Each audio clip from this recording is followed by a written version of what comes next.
Kaido, Emperor during the Great Era of Pirates, versus an Emperor of the following era, Blackbeard, who will come out on top in a fight. Both have showcased the ability to completely terraform the island in which they're fighting on. Unfortunately for Blackbeard, this is kind of where the similarities end. Because no, I do not think Blackbeard can beat Kaido, and currently it's not even close. Just because all these guys occupy the same title does not mean that they are the same level of power. And when I say power, I mean like actual physical strength and hockey. Because Blackbeard with the ability to take away devil fruits, a Blackbeard that was able to scar a serious Shanks, pulls up to fight a Whitebeard who has 2 magma holes in his chest coming off of a heart attack. And even before that, he was terminally ill and Squad stabbed him through the chest. Oh yeah, and I forgot to mention he had hundreds of stab wounds, gunshot wounds, and half of his face missing. Couldn't even really use hockey like that, yet Blackbeard pulled up, was able to stop his quake punches with his darkness fruit, really powerful fruit. And even though the fight started looking like this with Blackbeard Zeha-Han because he's thinking that it's sweet, 10 seconds later, this is what happens to him. And this is an old, actively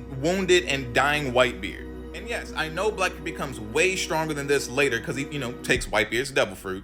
But if he was getting physically manhandled by Whitebeard at this stage in his life, I don't know how anybody imagines he's supposed to be beating someone like Kaido.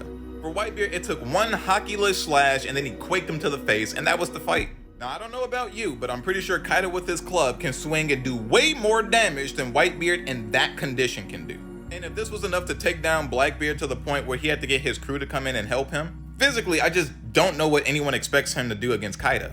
Like, I'd imagine if these two got into a fight, Kaido would definitely want to see what it is Blackbeard is capable of because he heard that this is the new Emperor on the block. But then Kaido would see him use a Quake Crash and then realize that, okay, this guy means business, and if I don't want to lose my island, I should probably take him down fast. And with the level of hockey that he possesses, I do not see Blackbeard being able to clash with him, let alone beat him. Because remember, these two approach battles in a completely different way. Despite having this really powerful devil fruit, Kaido believes that hockey is the strongest thing. It can transcend everything. Meanwhile, Blackbeard's fighting Law, and Law's like, yo, you're fighting me at sea and your whole crew got devil fruits. We can just sink y'all and this is done. And then Blackbeard lets him know like, oh, but it's worth the risk because these devil fruits have that much power. That's how they're supposed to work. So you start to see that the way that these two characters carry themselves is Kaido is hockey is everything. Blackbeard is devil fruits are everything. And while he did get some really strong devil fruits, keep in mind the main devil fruit that Blackbeard has makes him take more damage when he takes damage. You thought that quake to the face was a lot?